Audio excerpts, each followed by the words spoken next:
Hi hello and नमस्ते to all. Welcome once again to my channel Naukri Ummeed. सो दोस्तों, आज मैं किसी जॉब की वैकेंसी लेके नहीं आया हूँ। मेरे पास ऑलमोस्ट 50 रेज्यूमे आए हैं। मैंने उन सबों के रेज्यूमे को देखा क्योंकि जॉब रेफर के लिए रेज्यूमे आ रहे थे मेरे पास। मुझे ऐसा लगा कि बहुत सारे रेज्यूमे अभी भी बहुत आउटडेटेड है, जो कि लॉकडाउन के बाद कंप्लीटली चेंज हो गया।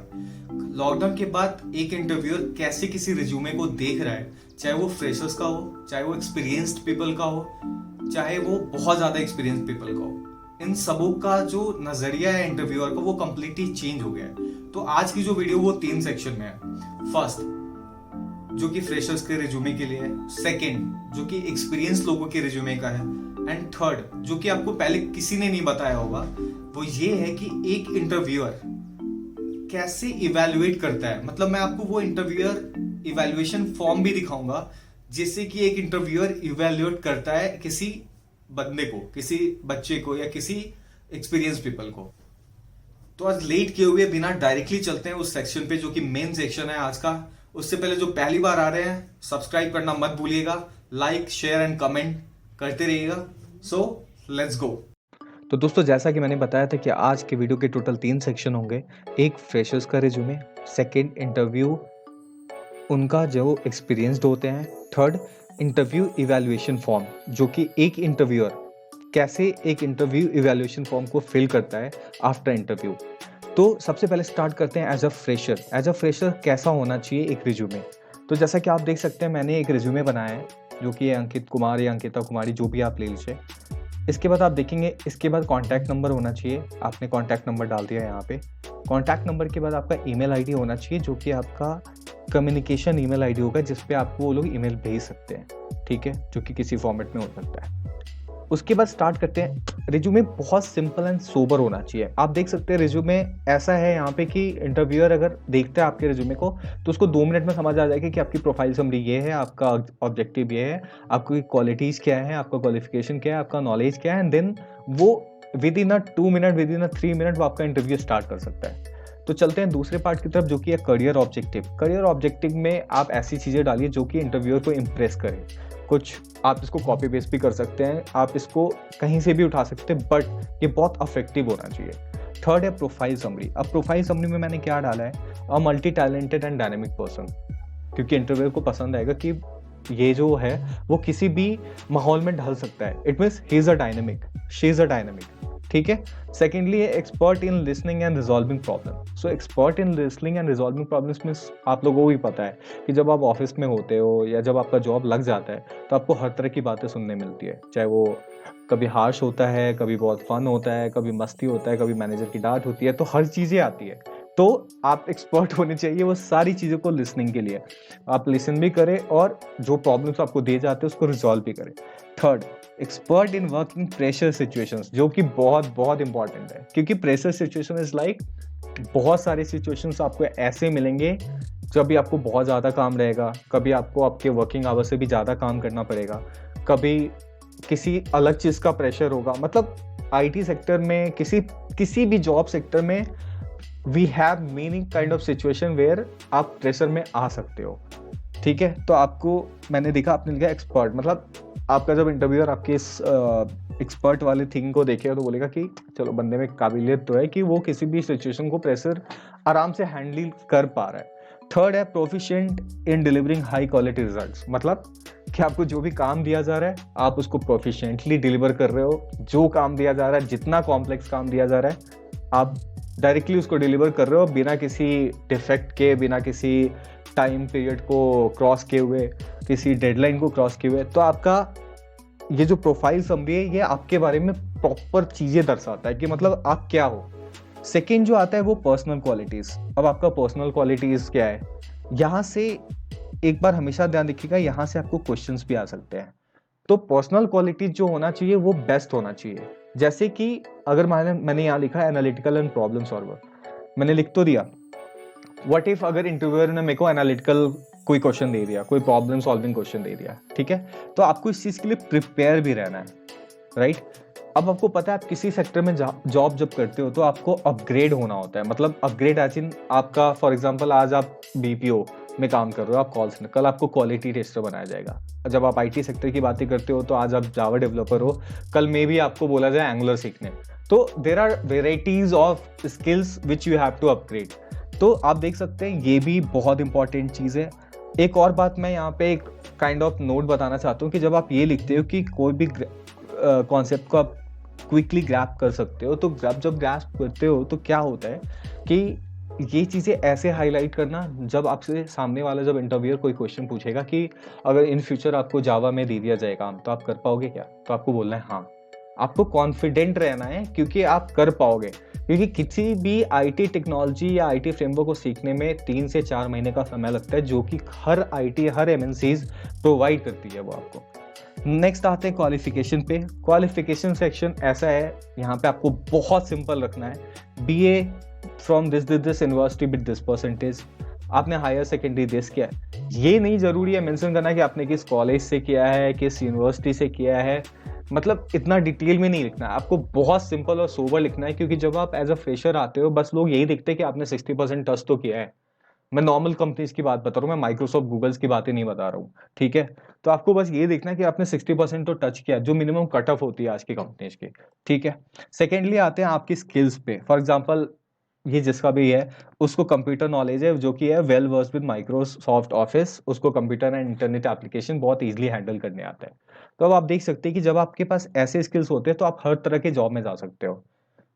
आप बीपीओ में भी जा सकते हो, आप नॉर्मल डेटा एंट्री ऑपरेटर भी बन सकते हो, मतलब डिफरेंट टाइप ऑफ जॉब आप इजिली कर सकते हो क्योंकि आप माइक्रोसॉफ्ट ऑफिस में कॉन्फिडेंट हो। दूसरा आपका क्या है कि आपका कंप्यूटर एंड इंटरनेट एप्लीकेशन जो है वो भी आपको बहुत अच्छे से चलाना आता है। तो और चाहिए क्या आपको किसी जॉब के लिए।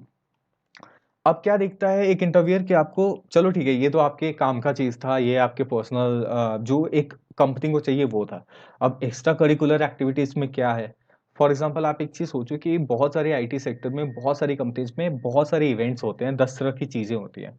अब आप वहां जाओगे तो आप बोलोगे कि भैया एक्स्ट्रा करिकुलर एक्टिविटीज में कुछ तो होना चाहिए, तो आप देख लो मैंने लिखा working as a teacher in local coaching centre. मतलब इन केस आपको कभी ऐसा नौबत आता है कि आपको अपने जूनियर को गाइड करना है, तो एक मैनेजर आपका रिज्यूमे देखेगा, एक इंटरव्यू आपका रिज्यूमे, चलो इस बंदे में काबिलियत तो है कि ये जूनियर्स को थोड़ा बहुत लेसन भी दे सकता है in future if needed. Similarly आप देख सकते हो crafting and clay painting, these are extra curricular activities. बहुत ध्यान से इस चीज को लिखना क्योंकि ये आपके फ्यूचर में बहुत काम आएगा, क्योंकि ये आपका एक पैशन भी होता है, ये आपका एक हॉबीज भी होता है, तो उसको आप कंटिन्यू रखना चाहते हो, राइट। तो थर्ड है आपका member of event organising. See event organising हर जगह है, चाहे वो आप आईटी कंपनी को ले लो, आप कॉलेज को ले लो, आप स्कूल को ले लो, या मल्टीपल थिंग्स को ले लो, इवेंट ऑर्गेनाइजेशन हर जगह होता है। तो ये सब देख के आपके इंटरव्यू, और मैं एक चीज बहुत क्लियरली बताना चाहता हूँ कि इन सब चीजों से इंप्रेशन बनता है, और वो इंप्रेशन जब बनता है तो वो आपके प्रमोशन प्लस जब आपका अप्रेजल साइकिल होता है, इन सबों में बहुत काम आता है। उसके बाद आपने अपना पर्सनल डिटेल डाल दिया, जो भी है यहाँ पे, languages known, English Hindi, address डाल दो, एंड डिक्लेरेशन प्लेस में आपने बिहार डाल दिया, ये डाल दिया। तो दोस्तों आपने देखा एक कितना सिंपल और कितना सोबर रिज्यूमे बनाया है, बहुत ही सिंपल। लॉकडाउन के बाद मैं सीरियसली बता रहा हूँ, बहुत सारे इंटरव्यूअर का नज़रिया बहुत बदल गया है। एक तो उनके पास टाइम कम होता है, किसी भी इंटरव्यू के पास बहुत कम टाइम होता है, वो जल्दी से इंटरव्यू लेते हैं, तो उनके पास रिज्यूमे पढ़ने का उतना टाइम नहीं होता। तो आप जब सिंपल बनाते हो तो एक इंटरव्यूअर जल्दी से आपके स्किल्स देखता है और आपके इंटरव्यूअर पे स्टार्ट हो जाता है। ये था फ्रेशर्स का, ठीक है। अब जो दूसरा सेक्शन है वहां चलते हैं, जो कि है आपका एक्सपीरियंस का। अब जैसे आप देख सकते हो ये मेरा रिज्यूमे है, मैं एज ए एक्सपीरियंस्ड हूँ, ठीक है। ये रिज्यूमे आपने देख लिया, यहाँ पे ये है, ये है। सेकेंडली मैं यहाँ पे अपना फ़ोन नंबर डाल दूंगा, जो भी है आपका फ़ोन नंबर वो मैंने डाल दिया। यहाँ पे आपने जीमेल डाल दिया, जो भी आपने जीमेल है वो डाल दिया। नाउ अब समरी से स्टार्ट करते हैं। समरी से, क्योंकि इंटरव्यूअर जो भी आपका इंटरव्यूअर हो तो वह सबसे पहला पार्ट अगर कुछ देखेगा एज ए एक्सपीरियंस्ड, तो आपका यहाँ देखा कि आखिर बंदे ने करा क्या है। Having overall experience of 5 years, ये आपका देख ले कि भैया आपके पास इतना का एक्सपीरियंस है, ये है, ये है। इसके बाद आपको प्रोसीड करना है, मतलब अगर 5 साल का एक्सपीरियंस है तो बंदे को कुछ तो आता होगा, करेक्ट। सेकेंड अब स्टार्ट करते हैं, क्या क्या टेक्नोलॉजी में इसने काम किया है। जैसे मैंने एंगुलर में काम किया है, मैंने जावा में काम किया है, मैंने ये काम किया है, मैंने टाइपस्क्रिप्ट पे काम किया है। तो मैं अपने वो स्किल्स को यहाँ पे मेंशन कर दिया कि मैंने ये काम किया, ये काम किया, ये काम किया है। थर्ड अब आता है experience in developing rich web application. मैं वेब एप्लीकेशन बहुत इजीली बना सकता हूँ, तो मैं ये सारी चीजें हाईलाइट करूंगा। क्यों? क्योंकि इसलिए हाईलाइट करूंगा ताकि जो इंटरव्यूअर है सामने वाला वो इंप्रेस्ड हो जाए कि हाँ अरे इस बंदी के पास क्वालिटी है, चलो। सेकेंडली आपको एजुकेशन डालना है, बहुत सिंपल तरीके से एजुकेशन डालना है कि भैया आपने यहाँ से इंजीनियरिंग की है, दैट्स इट। कोई परसेंटेज लिखने का मतलब नहीं है, क्योंकि जब आप एक्सपीरियंसड हो जाते हो तो आपका परसेंटेज प्रीवियस कोई काम नहीं आता। थर्ड आपका टेक्निकल स्किल्स, जो कि प्रोग्रामिंग लैंग्वेज आपका क्या क्या है, आपको क्या क्या आता है, वेब टेक्नोलॉजीज क्या क्या आते हैं, ऑपरेटिंग सिस्टम पे कौन से काम किए हो। उसके बाद आपका वर्क एक्सपीरियंस और आपका प्रोजेक्ट का डिस्क्रिप्शन, जो कि बहुत मैंडेटरी है, ये आपको डालना ही डालना है। जैसे ही आप ये डाल देते हो project description and all, programming language आपको देख सकते हो, डेटाबेस, यहाँ पे हर वो चीज मेंशन करो जिसमें आप प्रो। बट केयरफुल रहना कि आपके क्वेश्चंस भी इसी से आएंगे, तो आपको इतना भी नहीं कि कुछ भी डाल दो भैया मैं तो ये कर लूंगा, नहीं। आपको बहुत लिमिटेड डालना है और आपको बहुत कॉन्फिडेंटली डालना है कि हाँ इस पे अगर क्वेश्चन आता है तो आई कैन डिलीवर। इसके बाद आपने प्रोजेक्ट डाल दिया कि हाँ आपने इस प्रोजेक्ट पे काम किया, ये किया, यहाँ से यहाँ पे बिरला सॉफ्ट को मैंने डाल दिया, यहाँ मेरा कुछ भी, ये अनोनिमस डाला है मैंने। उसके बाद जो लास्ट सेक्शन आता है वो अचीवमेंट्स है। अचीवमेंट्स बहुत इंपॉर्टेंट है, क्यों? क्योंकि हर इंटरव्यूअर जब बोलते हैं ना अंत भला तो सब भला, तो आपकी जब रिज्यूमे के लास्ट में आता है तो उसको लगता है कि हाँ यहाँ पे कुछ ढंग का मिलेगा। तो अब क्या अचीवमेंट्स मैंने डाल दिया कि आपको ये मिला है, आपके कोई भी अचीवमेंट्स पे डाल सकते हो, आप अपने प्रीवियस कंपनी का अचीवमेंट डाल सकते हो। जैसे मैं brain of Bihar state quiz competition में मैंने पार्टिसिपेट हुआ था और मैंने अच्छा पोजीशन लिया था, तो मैंने ये डाला अपने में। दूसरा, मैं वॉलीबॉल प्लेयर हूँ बहुत ही बड़ा, तो मैं वेरियस टूर्नामेंट्स खेले हैं मैंने, तो मैंने वो डाल दिया। इससे क्या लगता है कि एथलीट है बंदा, कुछ भी कर सकता है, अच्छा काम कर सकता है। उसके बाद आपको जो भी अप्रिसिएशन मिला है वो आप डालो, अच्छे से डालो, क्योंकि अप्रिसिएशन डालना बहुत जरूरी होता है। सिमिलरली एक किसी पे इम्पैक्ट डालने के लिए आप नॉर्मली भी सोचो, किसी इंसान से आप बात कर रहे हो तो आप एक दो लाइन अपने बारे में बोलते हो ताकि उस पर इम्पैक्ट जमे, राइट? तो आपको ये करना है। इसके बाद जो थर्ड सेक्शन है, जो बहुत ही इंपॉर्टेंट सेक्शन है, उस पे मैं जाना चाहता हूँ, जो कि है इंटरव्यूअर इवैल्यूएशन फॉर्म। एक बंदा कैसे इंटरव्यू को इवैल्यूएट करता है, जो कि बहुत इंपॉर्टेंट है। जैसे मैं इंटरव्यूअर हूँ, मैंने बहुत सारे इंटरव्यू लिए हैं फ्रैंकली स्पीकिंग, तो मैं कैसे किसी बंदे को जज करता हूँ, तो ये आपका जानना बहुत जरूरी है। और मैं दावे के साथ कह सकता हूँ ये आपको किसी ने नहीं बताया होगा। तो मैं आपको आज इंटरव्यूअर इवैल्यूएशन फॉर्म भी दिखा देता हूँ कि एक इंटरव्यूअर का इवैल्यूएशन फॉर्म कैसा होना चाहिए। तो आप देख सकते हो, ये मैंने किसी जावा डेवलपर का इंटरव्यूअर इवैल्यूएशन फॉर्म उठाया, उसका नाम वाम दिया ये। अब स्कोरिंग डेफिनेशन क्या होता है कि कैसे एक बंदा स्कोर करता है, यहाँ पे किस बेसिस पे स्कोर करता है, तो मैं आपको दिखाता हूँ। No practical knowledge, some practical knowledge, hands on experience and understanding, experience, strong. तो बहुत ही डिफरेंट टाइप के स्कोरिंग डेफिनेशंस होते हैं। अब मैं चलता हूँ टेक्निकल इवैल्यूएशन पे, तो आपको देख सकते हैं यहाँ पे टेक्निकल इवैल्यूएशन आया। क्या कर रहा है बंदा कि आपके टेक्निकल स्किल्स को उसने पहले ही नोट डाउन कर लिया है कि अगर बंदा जावा का है तो ये बंदा कैसा है, क्या क्या टेक्नोलॉजीज को आना चाहिए। ये सब किस पे डिसाइड होता है? आपके जॉब डिस्क्रिप्शन पे। तो ये जॉब डिस्क्रिप्शन के टेक्निकल स्किल्स अपने आप ही यहाँ पे डाल दिए इसने। उसके बाद चलते हैं रेटिंग। तो वो क्या करेगा, आपका इंटरव्यू जब हो जाता है तो उस बेसिस पे आपका वो इंटरव्यू लेगा और इंटरव्यू के बेसिस पे वो आपको रेटिंग्स एंड कमेंट देगा। जैसे जावा के लिए इसने 3 दिया, मतलब कि बंदा आउट ऑफ 5 3 दे रहा है, इट मीन्स कि he is good, more than average. उसने कमेंट भी डाल दिया कि इसके पास प्रोजेक्ट का एक्सपोजर बहुत तगड़ा है, कॉन्सेप्चुअल नॉलेज भी है, कम्युनिकेशन में थोड़ा सा लैक कर रहा है। तो यहाँ उसने डाल दिया ताकि जब आपका इसके बाद का राउंड होगा तो सामने वाला बहुत क्लियर रहेगा कि हाँ इसका कम्युनिकेशन थोड़ा सा है, तो उस बेसिस पे ही वो आपको जज करना स्टार्ट कर देगा। तो इन सब चीजों का आपको ध्यान रखना है। जैसे टेक डिस्क्रिप्शन, जॉब डिस्क्रिप्शन के हिसाब से इसने यहाँ डाल दिया कि, और उस हिसाब से उसने आपको जज भी कर लिया कि हाँ चलो ये है, आपको ये आना चाहिए। उसके बाद आपकी वो एक्स्ट्रा ऑर्डिनरी स्किल्स दिखेगा, वो तो था जो उसको रिक्वायरमेंट थी। अब वो आपका दूसरा ऑर्डिनरी स्किल्स दिखेगा। अगर आप बैकएंड डेवलपर हो तो आपको क्या फ्रंट एंड का कुछ थोड़ा बहुत आता है क्या? अगर आता है तो वेल एंड गुड, वो आपको बोलेगा कि चलो यहाँ से प्रोसीड भी करते हैं। तो अगर आपको फ्रंट एंड स्किल्स आता है तो ये उसके लिए प्लस पॉइंट होगा। तो आपको थोड़ा बहुत तो जानना चाहिए वो सारी चीजें कि हाँ एक एज अ बैकएंड डेवलपर मुझे फ्रंट एंड स्किल्स भी थोड़ा बहुत आना चाहिए। ठीक है, कि मैं आईटी का बता रहा हूँ। आप सिमिलरली अगर किसी बीपीओ का लोगे तो आपको कॉल सेंटर के साथ साथ, आप कॉलिंग के साथ साथ आपको किसी क्वालिटी को अश्योर करना भी आना चाहिए। तो हर तरह की जितने भी सारे जॉब डिस्क्रिप्शंस होते हैं उनके बेसिस पे वो जो रिलेटिव वाला होता है वो आपको उठाना है। थर्ड, आपके मैंडेटरी स्किल्स। अगर मैं किसी आईटी बंदे का इंटरव्यू ले रहा हूँ तो ऑब्वियसली मुझे कोडिंग स्किल्स तो चाहिए ही चाहिए, करेक्ट?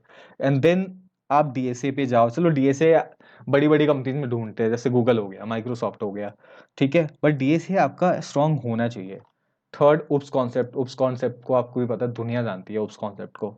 तो उप्स कॉन्सेप्ट पे आपको हैंड्स ऑन होना, आपका कॉन्सेप्ट क्लियर होना, वेरी गुड। तो देख रहे हो आप इंटरव्यूअर इवैल्यूएट कैसे कर रहा है, आपका टेक्निकल इवैल्यूएशन कैसे कितने पार्ट्स में कर रहा है। थर्ड आपका आता है कम्युनिकेशन लेवल एक्सपर्टीज। भैया ये सेक्शन बहुत इंपॉर्टेंट है। कम्युनिकेशन लेवल एक बंदे का अच्छा होना चाहिए, उसके लिए आपको डेली प्रैक्टिस करनी है, आपको किस वे से कैसे जाना है वो प्रैक्टिस करना है, आपको मिरर के सामने आके बोलना है ताकि आप कॉन्फिडेंटली बोल पाओ। अब मैंने यहाँ दिया कि नीड टू इम्प्रूव बिट मतलब आई एम सेटिस्फाइड बट थोड़ा सा इंप्रूवमेंट का जरूरत है। सेकंड आता है कमेंट रिकमेंडेशन। ये बहुत ही इंपॉर्टेंट सेक्शन है बिकॉज यहाँ से आपको रिकमेंडेशन मिलता है कि आप जो नेक्स्ट इंटरव्यूअर है वो आपको इंटरव्यू लेगा या नहीं लेगा।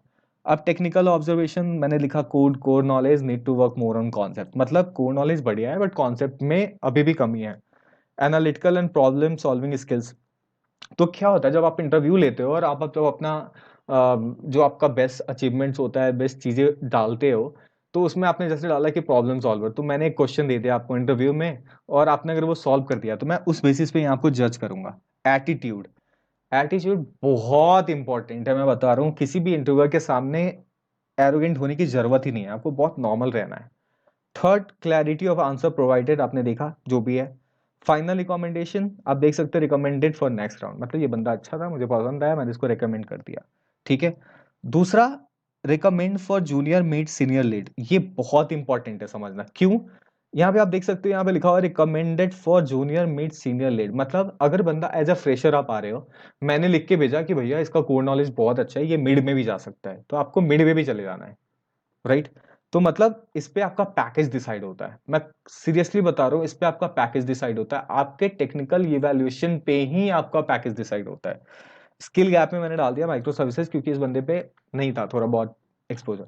तो दोस्तों ये देखा आपने कैसे एक इंटरव्यूअर अपना इवैल्यूएशन शीट भरता है, जिससे आपको वो जज करता है, on the basis of that only ये इवैल्यूएशन शीट भरते हैं, ठीक है। तो ये था आज का third and last section. Please comment section में बताना कि आपको आज का वीडियो कैसा लगा। अगर इंफॉर्मेटिव नहीं है तो मुझे प्लीज बताना, मैं काम करूंगा। लाइक शेयर एंड सब्सक्राइब जरूर करना क्योंकि उससे मुझे बहुत मोटिवेशन मिलती है। ये मैं टॉपिक इसलिए लेके आया हूँ क्योंकि मेरे पास 50 रेज्यूमे आई है रेफरल के लिए, बट मेरे को हर रेज्यूमे में ऐसा लगा कि थोड़ा सा काम करने का जरूरत है, आउटडेटेड है। आज मैं ये सेक्शन इसलिए भी लेके आया हूँ, कल से मैं फिर से जॉब वैकेंसीज लाऊंगा, इससे बाद भी बहुत सारी चीजें मैं लेके आऊंगा। कमेंट सेक्शन में प्लीज जरूर बताइएगा कि आपको इन्फॉर्मेटिव लगा या नहीं लगा। सेकेंडली क्या जॉब रिक्वायरमेंट है, आपको कैसा जॉब चाहिए, आप मुझे कमेंट सेक्शन में बताओ, मैं वैसे जॉब्स को ढूंढ ढूंढ के लाऊंगा आपके लिए एंड देन मैं उस पर वीडियोस बनाऊंगा ताकि आपको बहुत ईजी हो जाए किसी जॉब को ग्रैब करने में। तो दोस्तों आज के लिए बस इतना ही, आपका बहुत बहुत धन्यवाद, नमस्ते।